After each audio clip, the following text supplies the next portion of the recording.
जबलपुर के पुलिस महानिरीक्षक कार्यालय में रेंज के अंतर्गत आने वाले जिलों के पुलिस अधीक्षकों की बैठक हुई। पुलिस महानिरीक्षक अनिल सिंह कुशवाहा ने बैठक के माध्यम से जिलों में घटित अपराधों की समीक्षा की। बैठक में पुलिस महानिरीक्षक ने लंबित अपराधों के निराकरण, फरार अपराधियों की गिरफ्तारी और महिला संबंधी अपराधों के साथ ही सीएम हेल्पलाइन की शिकायतों के निराकरण के निर्देश दिए।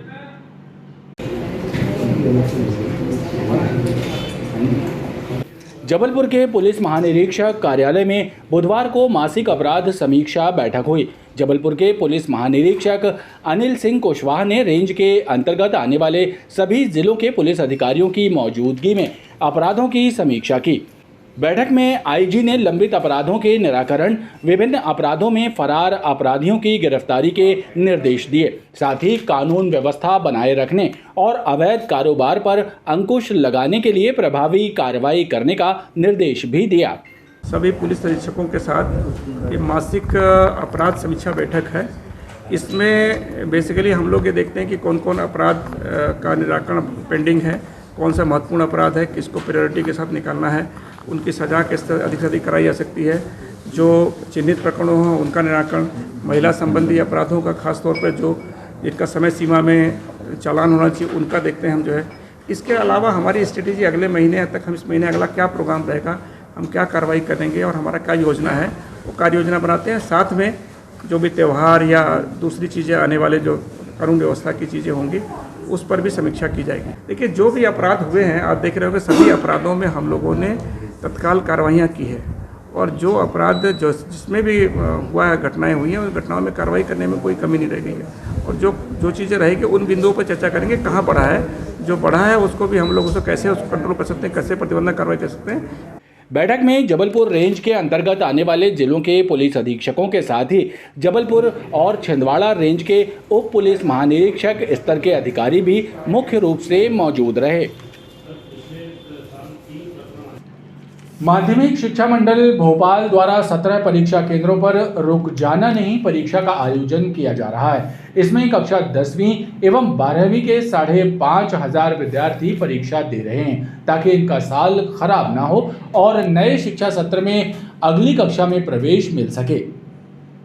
हाई स्कूल एवं हायर सेकेंडरी परीक्षा में असफल छात्र छात्राओं को एक और परीक्षा का अवसर माध्यमिक शिक्षा मंडल द्वारा प्रदान किया गया है। शहर के 17 परीक्षा केंद्रों पर रुक जाना नहीं परीक्षा का आयोजन हो रहा है, जिसमें कक्षा 12वीं के लिए 774 विद्यार्थी और कक्षा 10वीं के लिए करीब 5,000 विद्यार्थी परीक्षा दे रहे हैं। 12वीं का प्रातःकाल से परीक्षा है 8 से 11 और कक्षा 10वीं की 2 से 5 की परीक्षा है। परीक्षा केंद्रों पर हमारे यहाँ लगभग 5,500 बच्चे बैठ रहे हैं। जबलपुर ज़िले में 17 परीक्षा केंद्र बनाए गए। जो परीक्षा उपयुक्त व्यवस्थाएं हैं कक्षों में की गई हैं। ये चलेगी अभी 6 जून तक है सर। अधिकारियों ने बताया कि इस परीक्षा का मूल्यांकन ऑनलाइन होना है, लिहाजा इस कार्य में ज़्यादा समय नहीं लगेगा। राष्ट्रीय शहरी आजीविका मिशन NULM के तहत महिलाओं के स्व सहायता समूहों को ट्रेनिंग दी जा रही है ताकि महिलाएं अपने हुनर के मुताबिक रोजगार स्थापित कर स्वावलंबी बन सकें। नगर निगम सीमा में करीब 300 स्व सहायता समूह बनाए गए हैं। जो अचीवमेंट है उसमें उतनी परेशानी हमें नहीं आने वाली। नगर निगम के शासकीय योजना विभाग द्वारा राष्ट्रीय आजीविका मिशन के तहत महिलाओं को विभिन्न तरह के रोजगार स्थापित करने की ट्रेनिंग दिलाई जा रही है। करीब 300 स्व सहायता समूह की महिलाओं को अलग अलग चरण में ट्रेनिंग दिलाई जा रही है। साथ ही लोन प्राप्त करने की प्रक्रिया से अवगत कराया जा रहा है।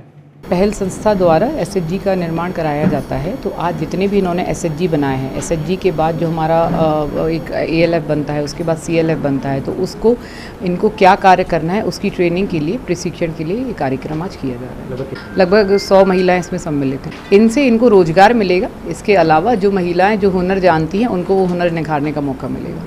योजना से जुड़े अधिकारियों का कहना है कि ये ट्रेनिंग कार्यक्रम जरूरतमंद परिवारों की महिलाओं को स्वावलंबी बनाने में मील का पत्थर साबित होगा। बरेला थाना क्षेत्र घाना में अज्ञात वाहन की टक्कर से एक युवक की मौत हो गई। मौके पर पहुंची पुलिस ने युवक के शव को पोस्टमार्टम के लिए भेजा और जांच शुरू कर दी है। बरेला पुलिस ने बताया कि घाना में रहने वाले आशीष गौड़ नामक एक युवक का शव सड़क किनारे मिला। आशीष के शरीर पर चोट के निशान थे। घटनास्थल का निरीक्षण करने पर प्रथम दृष्टया मामला रोड एक्सीडेंट का प्रतीत हो रहा है। पुलिस ने शव का पोस्टमार्टम कराया और शव परिजनों के सुपुर्द करते हुए मामले की जांच शुरू कर दी है। और प्रथम दृष्टया चोटों को देख के और घटनास्थल को देखकर एक्सीडेंट का घटना प्रतीत हो रही है। जांच जारी है, पीएम कराया जा रहा है। मृतक युवक कौन है सर? कहाँ का मृतक युवक आशीष गौड़ है, इसकी उम्र 25 वर्ष है और घाना का रहने वाला है। शराब पीने का भी आदी है। गढ़ा थाना क्षेत्र में बीती रात बदमाशों ने एक युवक पर चाकू से हमला कर उसका कान काट लिया। हमले में युवक के चेहरे पर भी गंभीर चोट पहुंची है। उसे इलाज के लिए मेडिकल अस्पताल में भर्ती कराया गया है। घायल के परिजनों ने बताया कि हमलावर युवक से रुपयों की मांग कर रहे थे, जब उसने मना कर दिया और बदमाशों ने उस पर हमला कर दिया। गढ़ा थाना क्षेत्र छुई खदान के पास बीती रात कुछ बदमाशों ने अनिमेश झारिया नामक युवक पर चाकू से हमला कर उसका कान काट दिया। हमले में अभिषेक के चेहरे पर भी गंभीर चोट पहुंची। उसे घायल हालत में इलाज के लिए मेडिकल अस्पताल में भर्ती किया गया। घायल अभिषेक के भाई ने बताया कि अभिषेक खाना खाकर टहलने निकला था, तभी बदमाशों ने उससे रुपयों की मांग की। अभिषेक ने जब रुपए देने से इनकार किया तो गोलू खान और उसके साथियों ने अभिषेक पर हमला कर उसका कान काट दिया। मेरा भाई घर से खाना खा के टहलने के लिए गया था, तो पीछे छुई खदान के पास पटेल चक्की के पास 4 लड़के आए और उसमें से एक का नाम था गोलू खान, एक का नाम उमर खान, समीर खान और एक अद्दू खान। तो इन लोग ने पैसे मांगे उससे, तो उसने दिए नहीं, तो इन लोग ने चाइना चाकू से हमला कर दिया। तो अभी उसका कान कट गया है और चेहरे में भी चोट आई है और अभी गंभीर है, हालत उसकी सीरियस है, एडमिट है, उसका इलाज हो रहा है। गढ़ा पुलिस ने हमला करने वाले बदमाशों के विरुद्ध प्रकरण दर्ज किया है। आरोपियों में से एक आरोपी को गिरफ्तार किया गया है। गर्मियों में कई प्रकार के बैक्टीरिया एक्टिव हो जाते हैं। इनसे लोगों को कई प्रकार की बीमारियां होने लगती हैं। पिछले कुछ समय से अस्पतालों की ओपीडी में बुखार, टाइफाइड और पीलिया के मरीजों की संख्या बढ़ रही है। वैसे तो ये बीमारियां इलाज से ठीक हो जाती हैं, लेकिन समय पर इलाज ना मिलने से स्थिति बिगड़ सकती है।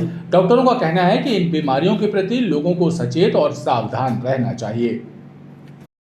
गर्मी के मौसम में कई प्रकार के बैक्टीरिया एक्टिव हो जाते हैं, जो लोगों के लिए कई प्रकार की बीमारियों का कारण बनते हैं। वर्तमान में भीषण गर्मी के चलते अस्पतालों में पीलिया और टाइफाइड के साथ ही बुखार के मरीजों की संख्या बढ़ी है। हालांकि ये बीमारियां आसानी से ठीक हो जाती हैं, लेकिन समय पर उपचार ना मिलने से मरीज की हालत बिगड़ सकती है। डॉक्टरों का कहना है कि गर्मियों में खाना जल्द खराब होता है। लोग बासी खाने का उपयोग कर लेते हैं, जिससे उन्हें पीलिया और टाइफाइड जैसे रोग हो रहे हैं। डॉक्टरों ने आम लोगों को इस मौसम में बाहरी और बचा हुआ खाना ना खाने की सलाह दी है। साथ ही दूषित पानी का उपयोग ना करने की समझाइश भी दी। कि जब गर्मी पड़ती है तो और चीज़ें की स्ट्रेस बहुत होती है। स्ट्रेस आपकी पसीना निकलता है, लवण निकल जाता है आपके शरीर से, तो आपको हार्ट के मरीज हैं जो स्ट्रेसफुल एनवायरनमेंट में रहते हैं, तो और ब्लड प्रेशर बढ़ सकता है। शुगर के मरीजों को शुगर बढ़ सकता है। तो इनको भी ध्यान रखना है कि जो मरीज क्रॉनिक डिजीज़ के हैं, डायबिटीज़ एंड हाइपरटेंशन के, स्ट्रेसफुल एनवायरनमेंट में क्योंकि गर्मी के कारण उसको भी अवॉइड करें, और इससे जब ब्लड प्रेशर या डायबिटीज़ आता है तो हार्ट के मरीज भी बढ़ सकते हैं। डॉक्टरों का कहना है कि गर्मी में ब्लड प्रेशर, शुगर और हृदय रोग संबंधी बीमारियों से ग्रसित मरीजों को भी सावधानी बरतने की जरूरत है। सदर क्षेत्र मलिक कंपाउंड के पास बुधवार की दोपहर एक घर में भीषण आग लग गई। इस घटना से हड़कंप मच गया।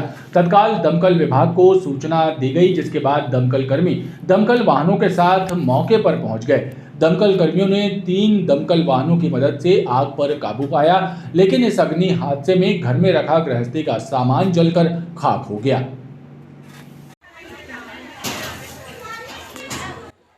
सदर मलिक कंपाउंड में बुधवार की दोपहर एक घर में भीषण आग लग गई। इस घटना से पूरे क्षेत्र में हड़कंप और दहशत का माहौल निर्मित हो गया।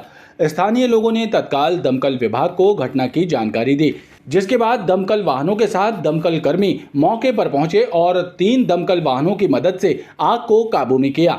बताया जाता है कि आग शॉर्ट सर्किट की वजह से लगी। आग से गृहस्थी का पूरा सामान जलकर खाक हो गया। आग काबू में आ जाने के बाद लोगों ने राहत की सांस ली। मौके पर आकर के आप पर काबू पाए और पूरा जल गया वो मकान के सब सामान सब।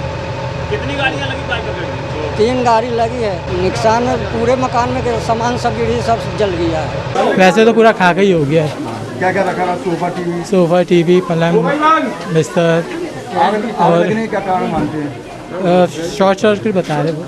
मैं सो रही थी नीचे कमरे में, मेरी मम्मी बोली देखो धुआं कैसे उठ रहा है, तो देखो तो बहुत भयंकर लगी थी, ऐसा दम निकल गया। हम तो चीख चीख के पूरा मोहल्ला इकट्ठा करे, पूरा मोहल्ला थाने फोन लगा, इसको फोन लगा, उसको फोन लगाए, बहुत कस कैसे सर ऐसे ऊपर से लपट लगी थी, नहीं लपट निकाली थी, पूरे कांपने लगे थे, पूरा यहाँ चीख जाके पीछे चीखे, पूरा मोहल्ला चीख चीख इकट्ठा करे सबको।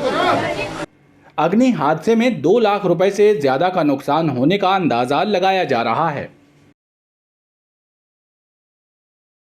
क्राइम ब्रांच और खमरिया थाना पुलिस की संयुक्त टीम ने घाना में दुर्गा मंदिर के पीछे दबिश देकर मोबाइल के जरिए आईपीएल सट्टे की बुकिंग कर रहे एक सटोरिये को गिरफ्तार किया। सटोरिये से 4 एटीएम कार्ड, 2 मोबाइल और नकदी 10,000 रुपए जब्त किए हैं।